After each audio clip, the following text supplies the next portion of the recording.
Seja muito bem-vindo, seja muito bem-vinda a mais um programa do curso Reforma na Régua. Aqui nós queremos te ensinar como fazer uma obra de reforma no tempo e no orçamento previstos. Eu sou Marcelo Sanches, engenheiro. E eu sou a arquiteta Luciana Jorge. E hoje nós vamos falar sobre problemas no dia a dia da obra, né? Coisas que acontecem em várias obras, coisas que as pessoas não se atentam, né? Antes de executar. Aí quando chega na obra tem o problema, né? Por exemplo, sobre medidas dos móveis em relação aos tamanhos das passagens, né, por exemplo. Então, assim, e dos ambientes. Então, uma coisa que é importante pensar é o apartamento pequeno não pode ter móveis grandes, né? Porque a gente tem que respeitar uma circulação, né?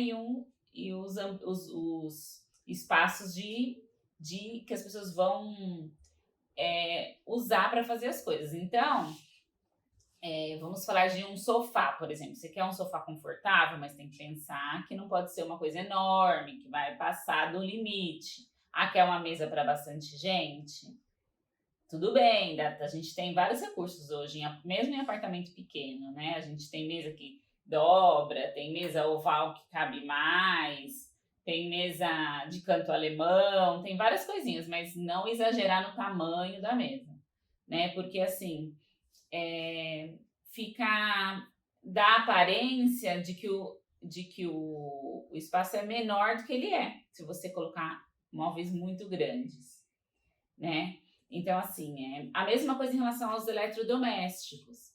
Geladeira, né? Você foi na loja, gostou de uma geladeira, só que ela é side by side, grande ou tripla, de portas tripla, né? Duas em cima, uma embaixo. Só que não é própria para aquele espaço, né? Então pode ocupar muito e você perder muito nas outras coisas, né? Outra coisa grande também que as pessoas gostam de comprar e que também dá problema: colchão, né? Cama, né? Então tem a questão dos king size, queen size, né? Se você tem uma... Eu costumo tentar colocar pelo menos o queen size nos quartos, né? Mas aí eu sempre falo pro cliente, só que a cama tem que ser baixinha. Se você comprar uma box que tem altura alta, e aí o colchão ainda vai em cima e o quarto é pequeno, aí erra porque fica tudo muito grande.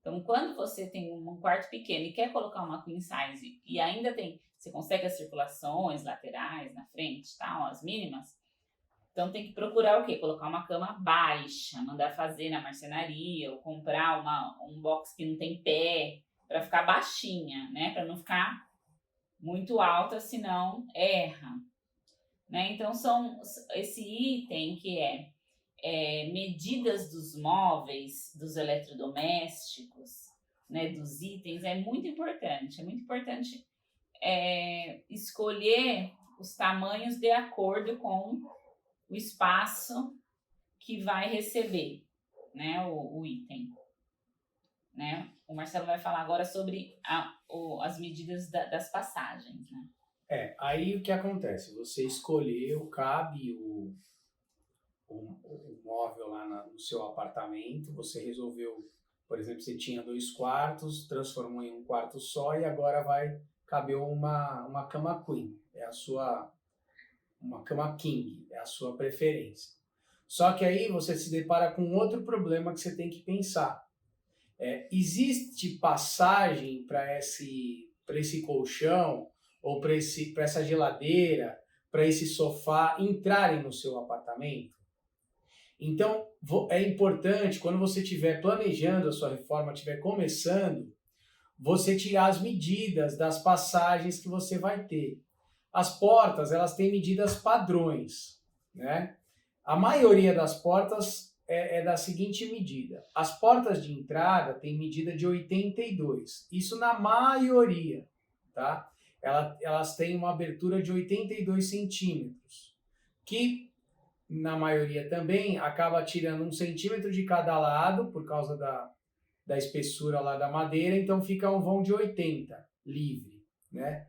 Um vão livre de 80. Isso nas entradas. As portas internas, inclusive de quarto ou de sala, 72, né? Então fica 70. Então essas são as medidas padrões. E de banheiro, 62, que fica 60. Então você tem, na maioria, esses tamanhos de passagem. Na altura, o padrão é 2,12 ou 2,11 para ficar 2,10. Né? Então esses são os tamanhos padrões de passagem. O ideal é você já tirar essa medida quando você estiver pegando a chave do apartamento. Pegar também as medidas de elevador que vai circular. Então, o elevador de serviço. Tem prédios que tem elevador de serviço grande, tem prédios que tem elevador de serviço bem pequenos. E aí é um outro problema, porque às vezes você quer transportar o móvel, enfim, o que você precisar, e ele não cabe dentro do elevador, né? Ou não passa na porta. Então, essas duas preocupações você pode ter. Existem inúmeras soluções para isso, né? Você pode montar as peças dentro do apartamento, desde que seja conversado com a loja de imóveis. Por exemplo, um sofá, ele pode ter uma forma de ser desmontado e montado dentro. Geladeira, ela pode ter as portas removidas. E você já acerta essa situação com a loja, né? Para não ficar de última hora. Além disso, você tem as possibilidades de içamento. O que é o içamento? Você usa um equipamento que tem um guincho de dentro do seu apartamento e ele pega lá embaixo com cabos de aço e sobe até dentro do seu imóvel, passando por um vão que seja mais aberto, normalmente nesse caso na varanda, né? Se você precisar fazer isso, então já vale a pena você investigar, né, tanto as passagens quanto o elevador, verificar o tamanho do seu equipamento, né, que você precisa transportar, e aí, se for o caso, já deixar isso acertado, né? As empresas que fazem venda de imóveis, elas normalmente até já têm uma parceria com uma empresa que faz o içamento, ela que faz essa coordenação entre o horário do içamento com o horário da entrega do móvel para ser compatível, fica normalmente a cargo da empresa, né? E quando você for fazer um içamento, normalmente o prédio vai te exigir uma documentação. Essa documentação que ele vai exigir normalmente é uma RT, ou seja, tem que ter um profissional habilitado como engenheiro ou arquiteto ou um outro profissional que é credenciado pelo CREA ou pelo CAL para acompanhar esse serviço, né? Então ele é responsável por esse serviço. Também vai te exigir um seguro específico para o transporte, porque no içamento pode acontecer algum acidente e tanto danos a terceiros quanto a danos ao próprio condomínio, então tem que ter um seguro, né? E pode ser que ele te exija qualquer outro documento, preencher algum formulário, alguma coisa para você anexar junto. Só completando que a empresa que faz o içamento, o valor já está tudo isso incluso. Eles já dão também com RT, com seguro, né? Aí já cobra já com tudo isso. Mas é bom você já saber, porque se você precisar, tanto para você planejar, você já saber, e também para você, quando chegar na hora, não ser uma coisa de última hora. E outra situação também que às vezes exige içamento é se você for colocar um revestimento muito grande. Existe hoje no mercado revestimentos até de 2,40 m de tamanho. E às vezes essas peças não entram no elevador. Então, se por acaso você estiver colocando um revestimento muito grande, também tem que verificar se ele cabe no elevador e se ele tem condição de entrar pelo trivial, que seria subir pelo elevador de carga e entrar dentro do seu apartamento. Aí você também precisa ver, se for o caso, tem que fazer içamento. Essas peças muito grandes ainda têm um preço muito caro nos nossos home centers aí, né, nos locais onde você compra material. Mesmo assim, às vezes, vou colocar no lavabo, eu preciso de uma peça, eu vou colocar uma peça bem grandona, bonita, vou investir. Então, às vezes vale a pena você já ter essas medidas, por isso que isso é legal você fazer quando você já está no comecinho do seu planejamento. Já tirar as medidas, já verificar, para você levar esses números aonde você vai comprar tanto equipamentos quanto até um material que é um pouco diferente. Tem alguns apartamentos, os antigos, tem geralmente o elevador de serviço menor. Os novos já têm um elevador de serviço maior, né? Mas alguns itens que a gente já teve que içar. Banheiras, né? E spa. Televisão, uma bem grandona, né? Tampo de mesa, de vidro que não tem emenda. Sofá. Revestimento, né? Porta, às vezes tem uma portona grande, daquelas giratórias, né? Ou uma portona grandona de correr, que entra tudo dentro da parede e não tem emenda, enfim. Só para ilustrar. E também uma curiosidade que aconteceu com a gente uma vez, que eu sempre anoto, né, o tamanho do elevador. Quando a gente está projetando, a gente, né, sempre consulta tal. Aí o cliente queria uma banheira, e aí eu olhei, não, a banheira antes, né, da entrega, vai dar certo, cabe no elevador. Ok. Coube no elevador, subiu. Teve que tirar, acho que da caixa, mas subiu. Passou na porta de entrada da área de serviço, ok. Passou no corredor, ok. Na hora de entrar no quarto, não entrava. Né? Aí teve que tirar o batente para poder entrar.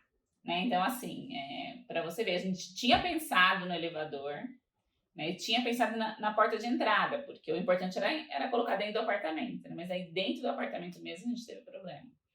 Né? Então, assim, é importante pensar, né, nessas coisas para que esse problema não aconteça com você também.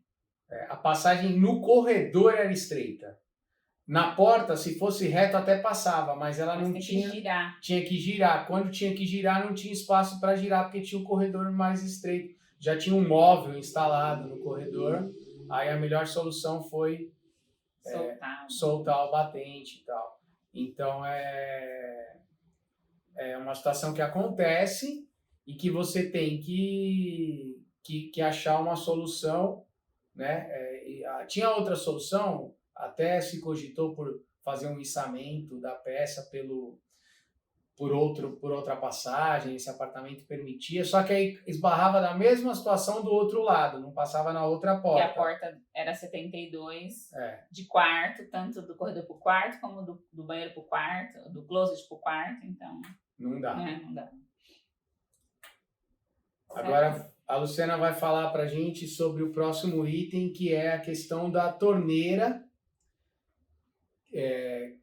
Vou fazer a pergunta para ela, né? Comprei uma torneira de parede, mas o ponto da torneira que estava lá era embaixo da pia. E agora? Isso daí é uma coisa que tem que planejar antes, né? A gente já tem falado. Se você quer um ponto de parede, uma torneira da parede, você precisa planejar antes. Por quê? Porque ela tem que ficar acima do tampo, né? Acima do frontão.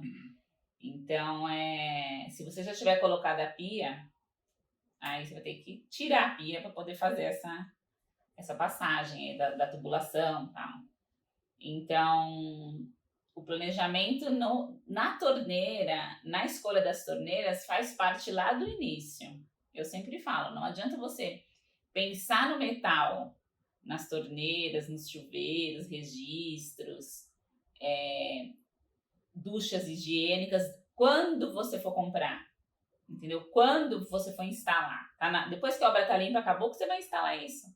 Só que se você não for antes olhar e tomar essa decisão, você não vai poder fazer o que você quer. Ou você vai comprar errado. Aí ou você vai ter que trocar a torneira, ou você vai ter que mexer na obra, refazer o serviço, retirar a pedra instalada, né? Quebrar, passar a tubulação, né? Então, a escolha das torneiras, dos metais, é importante por isso, né? Torneiras, pode ser de mesa, pode ser de parede, né? Torneiras pode ser monocomando, tudo ligado num água quente e fria em uma abertura só, ou separado, quente e frio, né? Isso daí também é outro item que é importante saber, porque você vai mandar furar a pedra, fazer os furos da pedra. É um furo só, são 3 furos, né? Duchas higiênicas, tem duchas que são ligadas na bacia, tem duchas que são ligadas na parede, tem que ter a tubulaçãozinha lá. Então, você pode comprar errado e ter que trocar, né? Então, assim, são probleminhas que você, se você puder já tá com essa antena ligada, aí você não vai ter, né? Se o ponto da torneira estiver embaixo, normalmente ele deve ficar uns 60 centímetros de altura, é o recomendado, né? Então, para você colocar a torneira, ela vai ligar com um flexível, que é aquela mangueirinha que liga na torneira, né? Nunca ela é ligado direto, o ponto direto na torneira. As torneiras que são altas, que são na parede, normalmente você já liga a torneira direto, né? Não tem uma ligação por flexível. A torneira é rosqueada direto no ponto da parede. Então, essas que são altas, o ponto da parede é o ponto da altura da torneira. Então, você tem que pensar nisso, né? Se a sua torneira vai ficar... O seu lavatório está a 90 centímetros de altura. A torneira vai ficar em torno de 15 mais alta que a pia. Então, ela tem que estar 1,5 m esse ponto. Se for embaixo, o ideal é que ela esteja a 60 centímetros do chão, que é o ponto ideal para o encanador fazer a ligação dos flexíveis das peças, né? Se ficar muito mais alto, é ruim porque fica muito atrás da cuba, muito atrás do lavatório, e aí ele não consegue acessar com tranquilidade para poder fazer o aperto e colocar. Então essa altura é ideal, né? E se for em cima, aí você tem que ver a torneira, qual é a altura que ela tem que ficar. Porque você pode colocar também uma torneira que ela tem uma bica alta, aí ela vai ficar mais alta ainda. Então tudo isso você tem que já verificar e pensar qual que é a melhor altura para ela não ficar muito alta também, né? Senão esse ponto depois fica muito alto. Quando a gente fala da área de serviço, uma outra coisa que acontece bastante é a construtora entrega o ponto da máquina de lavar e a gente resolve colocar uma bancada em cima da máquina. As máquinas hoje têm uma infinidade de máquinas com abertura frontal. E aí, quando a máquina tem abertura frontal, você pode fazer um tampo por cima, fechando essa parte da máquina, né? Deixando útil, inclusive, essa área para, enfim, você colocar, armazenar coisas, tanto que vão permanentes ou mesmo uma bancada para apoio provisório, né? E aí, quando você faz uma bancada, quer seja ela de pedra, quer seja ela de madeira, você tem que observar aonde está ficando o ponto de esgoto e de água para a ligação da máquina. Por quê? Porque muitas vezes a construtora entrega esse ponto para cima da altura da máquina, em torno de 90 a 1 metro. E aí o que acontece? Você coloca o tampo fechando tudo e não tem como ligar a máquina está para baixo. né? Então, qual é a solução? A solução é, ou você já prevê um furo para fazer essa passagem, na pedra ou na madeira, ou você já abaixa esse ponto antes da instalação do tampo, né? Enfim, para que você possa fazer a ligação embaixo. Então, quando você for comprar a máquina e ela for frontal, verifica no seu apartamento aonde está o ponto e se ele vai ficar na altura possível de uso, porque você pode ter esse problema, exatamente esse problema, de última hora ter que quebrar a parede para poder abaixar ou furar, né? Se essa pedra que você for colocar em cima, você colocar um tanque de inox ligado, aí você pode ter um outro problema, pode ser que você não possa furar, porque às vezes você vai fazer o tampo todo na mesma altura e vai ter água ali, vai escorrer dentro do buraco. Então você tem que pensar nisso. Se você for fazer um tampo só, já colocando o tanque junto, tem bastante tanque de inox hoje bonito que o pessoal tem substituído, né, na área de serviço para aproveitamento maior, faz uma peça só, faz um tanquezinho de inox com a pedra em cima da máquina, passa ela direto. E aí fica uma área ali de uso, né, para lavagem e tal, de peças. E aí é importante que o ponto da máquina esteja para baixo, sem esquecer do ponto elétrico também, né? Então você tem máquina de lavar, tem 3 pontos, sempre: elétrico, esgoto e água, abastecimento de água. A mesma coisa para a máquina de lavar louça. Tem que ter 3 pontos: elétrico, água e esgoto. Então, serve nas duas situações, né? Estou falando aqui de máquina de lavar, mas também serve se você for instalar uma máquina de lavar louça. Às vezes você vai instalar a máquina de lavar louça na cozinha, nem tem previsão do prédio e você quer colocar, enfim, você já está acostumado a utilizar, quer instalar, então você tem que pensar que ela tem que ter os 3 pontos disponíveis, né? Esse trabalho, pensar antes do término, porque se for para deixar na hora de instalar o equipamento, vai ter problema. E outro problema que a gente encontra, né, justamente ligado a isso também, são as alturas. As alturas dos pontos de elétrica nas bancadas, né, tanto de área de serviço, como de cozinha, como de banheiro, né? O que a gente faz, geralmente? A gente põe um tampo de pia, ou de lavatório, ou de tanque, a 90 centímetros de altura, que é o padrão. Depois a gente quer um frontão. E aí a gente quer um frontão de 15 centímetros, né? Aí há pouco ainda o Marcelo falou, se você tem uma tomada ali de 1,5, né, que geralmente é essa altura, o que vai acontecer? A caixinha da tomada, metade dela para baixo vai estar no frontão e metade dela para cima vai estar no revestimento, na pintura, sei lá. Né? Então isso daí é um problemão. Já pensou? Você tá com seu frontão lá bonito, aí você tem que recortar ele por causa da tomadinha. Né? Então, sempre bom pensar antes o que é essa altura. Ou eu aumento um frontão mais alto para a caixinha ficar totalmente dentro do frontão, ou eu abaixo essa caixinha para poder ficar dentro do frontão, inteira dentro do frontão, ou eu subo ela para ficar fora do frontão. Né? Então, esses problemas a gente sempre encontra nos lugares, porque o padrão é fazer frontão de 15, 10, e o padrão de caixinha é 1,5, e o padrão de altura é 90 de tampo. Então, sempre eu tenho que ajustar. Tenho que pedir para subir caixinha, descer caixinha, alinhar, para quando o resultado final, chegar no resultado final, tá bem feito.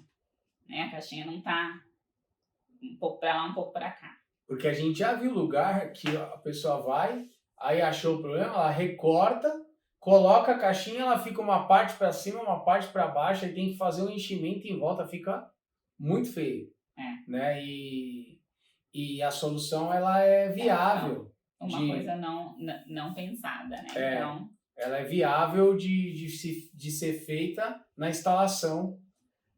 De preferência, você fazer isso antes. O que acontece é que a caixinha, normalmente isso acontece em cozinha, área de serviço e banheiro, que é onde você tem tampos, né, bancadas.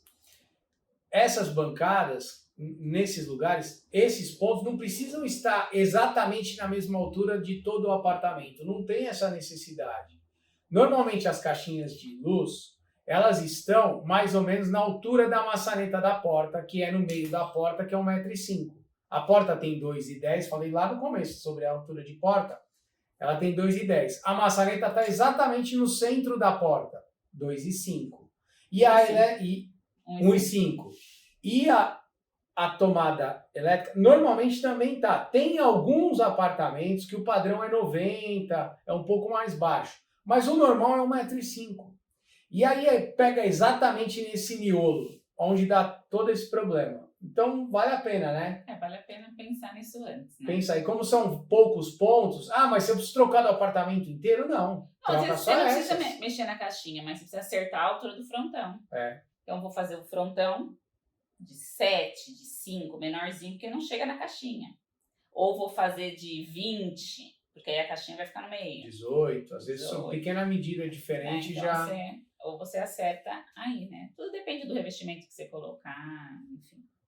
Outro problema que a gente encontra bastante na instalação das luminárias. Bom, o que acontece? Luminárias tem uma infinidade de modelos de luminária, de lâmpadas, né? E de tipos em relação ao forro.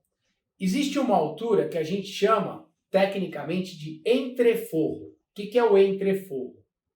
Entreforro é a altura que fica do chão, ou do teto, até o forro. Então, do teto, da laje existente da sua construtora, até o forro que você executou. Essa altura é o entreforro. E depois é a altura do forro até o chão, é a altura útil que você usa. Então fica uma alturazinha para ser feita a instalação das luminárias e para ser feita a fixação do forro. Todo forro estruturado, ele precisa de um equipamento para fazer esse ajuste da altura, para ele ficar todo nivelado. Então lá dentro tem algumas peças, tem uns montantes, tem guias, tem suportes, tem tirantes, são todos nomes técnicos que eu estou falando, que não vem ao caso, isso o seu gesseiro vai saber fazer a instalação, mas só para você saber, né? E aí, quando você vai fazer o entreforro, você define o entreforro, você vai instalar a luminária, você quer manter o pé direito do seu apartamento o mais alto possível, lógico, ninguém quer abaixar o pé direito. Então você tem a altura até a laje 2,60, aí você deixa um entreforro de 8 centímetros. 8 centímetros é o mínimo que os gesseiros conseguem deixar dessa altura, é o mínimo, não dá para fazer menos. Se você tiver um pé direito mais baixo no seu apartamento, ela passa uma tubulação do apartamento de cima, eu preciso abaixar mais. Então, ele não vai conseguir baixar muito menos do que os 8 é o mínimo. Daí para cima, qualquer altura ele faz. Pode fazer com 1 metro de altura. O que não é conveniente também, na maioria dos apartamentos, porque a altura padrão de apartamento é 2,60 metros. Então você abaixa 8, 10, 12 centímetros é o que é o padrão da gente abaixar. De 8 a 12. Né? Nessa medida de 8 a 12, você vai comprar luminária. Só que a sua luminária precisa de 15 de altura para instalar. Ela é uma caixa grande que vai embutida. Você escolheu um modelo que é assim. Então, qual é o ideal? Você verificar qual é a luminária que você quer, qual é a altura do forro que você precisa, do entreforro que você precisa, e se vai ser compatível se você tem que mudar. Por outro lado, agora com os painéis de LED, os painéis de LED hoje já são instalados praticamente sem altura nenhuma, só na espessura do gesso, né? Que é 1,6 milímetros, 1,6 centímetros, 16 milímetros. É o que tem de mais normal em painelzinho. Mas as luminárias que usam lâmpadas dicróicas e par 20, par 30, que são as lâmpadas aí mais comuns que a gente tem no mercado, né? Esses 4 tipos, tem os painéis, as lâmpadas dicróicas, par 20, par 30. Essas, né? Em residência é par 20 e dicróica. Né?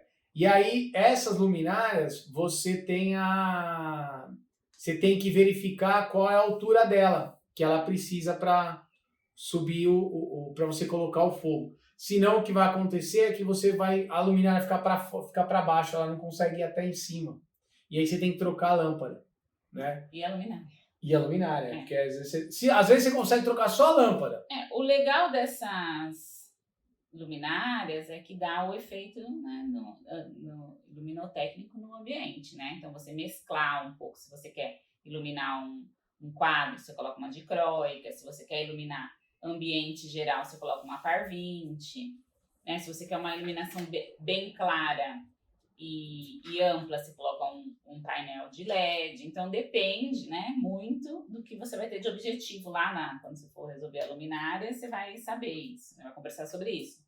Mas tem que pensar nisso também, né? Porque no mínimo a gente pode ter 2,45 de forro do piso até o forro, é o mínimo, né? Então, daí às vezes não dá para você abaixar mais. Às vezes você consegue o quê? Abaixar só um pedaço. Então, você quer usar uma par 20 na sala de estar, onde tem a TV e o sofá, e você quer colocar duas luminárias de par 20 ali. Aí você faz, então, um forro, o resto do apartamento você faz mais alto, que você usa uma menorzinha, ou dicróico, ou painelzinho de LED. Aí, nessa parte, você abaixa um pouquinho o forro, não vai atrapalhar nada isso, né? Mas é um jeito de resolver também a altura das luminárias, né? Posso falar do próximo? Eu vou falar do próximo. Então. O próximo item é a altura das pedras, né? Versus eletrodomésticos. É a mesma coisa, né? Você tem que pensar qual eletrodoméstico você quer colocar, né? Para poder decidir essas coisas. Estou falando de eletrodomésticos que vão embaixo da bancada, por exemplo, lava-louça, frigobar, cervejeira, né? Que são eletros que às vezes tem uma altura maior do que o padrão de pia que a gente está acostumado. Aí você manda fazer a pia e a hora que vai encaixar a adega, vai encaixar a lava-louça, não dá altura, né? Então esse é um problema que acontece, então tem que prestar atenção na altura do seu eletrodoméstico para definir a altura da pedra. O que a gente faz geralmente? A gente usa a altura padrão para você não ter uma pia mais alta do que o normal. Você usa a altura padrão, questão da dor nas costas, né? E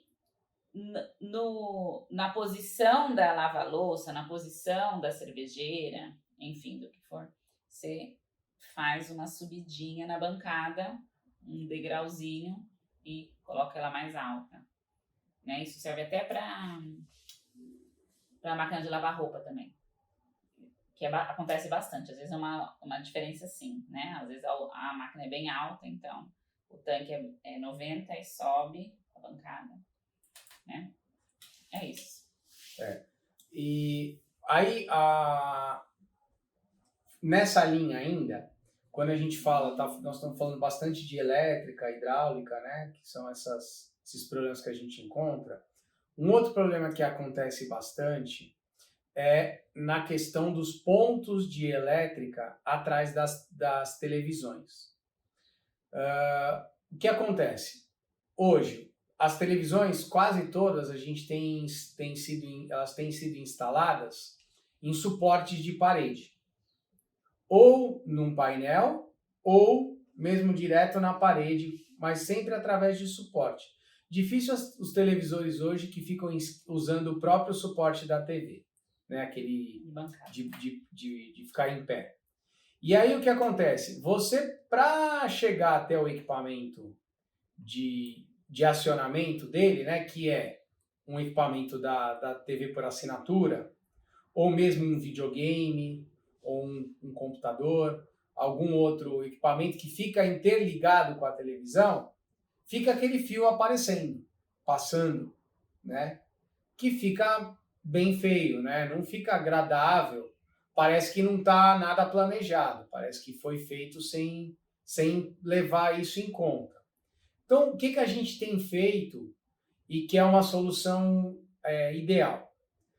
Aonde vai ficar o seu equipamento da TV por assinatura, ou o seu roteador, ou o seu videogame? Nesse ponto, você faz uma caixinha de elétrica que tem uma interligação com a televisão até a altura da televisão.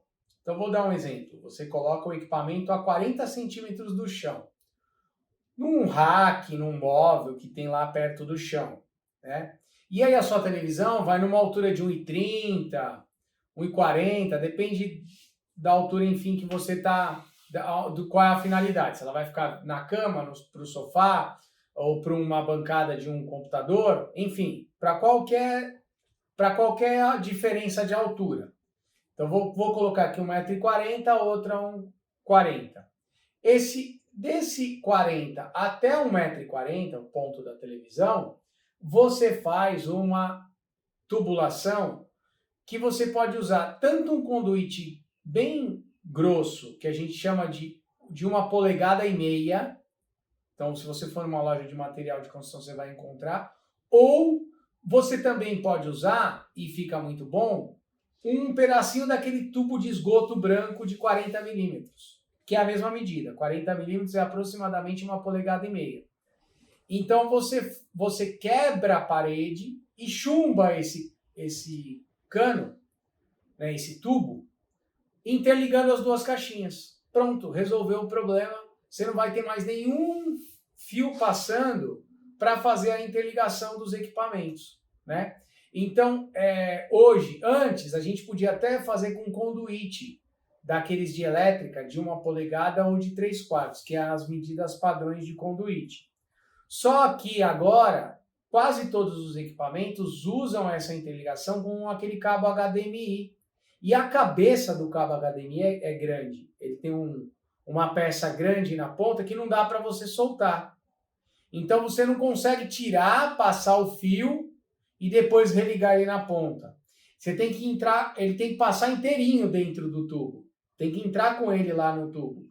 Então, por isso que você fazer essa interligação antes, garante que você não vai ter aquele monte de fio passando, né? Então a gente faz isso da interligação da TV até o equipamento da operadora ou do videogame. E aí, lembra que o ponto que vai ficar a operadora é onde vai vir seu ponto externo lá da rede da TV, vem até esse ponto embaixo, né? Então, se você já tem uma rede vindo do seu condomínio, né, deixado pela construtora, esse ponto, se ele não tiver nessa altura onde vai ficar esse equipamento, você tem que fazer uma interligação com um ponto existente. E aí, entre esse ponto e o ponto da TV, é que você faz a interligação e você some com aquele monte de fio que fica aparecendo. E aí, se não tiver o ponto de energia atrás da televisão também, porque você vai colocar ela numa altura diferente, você também tem que ter energia, tanto em cima quanto embaixo. Às vezes, você também pode optar em colocar esse equipamento em cima da televisão. Você pode colocar ele, fazer um suportezinho para colocar o equipamento da da operadora em cima da TV. Vamos pôr a 1,90 m, 2 metros. Aí você inverte, você faz de cima até a TV. Lembrando que uma dessas duas caixinhas tem que estar ligado com a rede que passa no resto do seu apartamento, com a rede de cabos, né, ou de passagens para TV e antena, e enfim, telefone que tem no seu apartamento. Nos apartamentos, a parte de TV, antena, interfone, muitas vezes passa tudo no mesmo. Interfone normalmente é separado, mas também pode passar junto. E a rede elétrica é separada, porque pode haver prejuízos de ruído nos seus equipamentos se a tubulação está passando junto. Então, às vezes, eu vou passar o cabo de HDMI junto com o cabo, com uma passagem aqui da elétrica que já tem. Não é ideal, o ideal é passar separado, porque ela pode causar um problema nos seus equipamentos. Certo? Então, obrigado por ter ficado conosco até aqui. Nós estamos em Instagram, Facebook, YouTube, Reforma na Régua. Nos acompanhe, a gente traz novidades para vocês. Todos os dias tem um vídeo nosso sendo postado com material novo de interesse para quem quer reformar, pensando em fazer num tempo e no orçamento previstos. Tchau.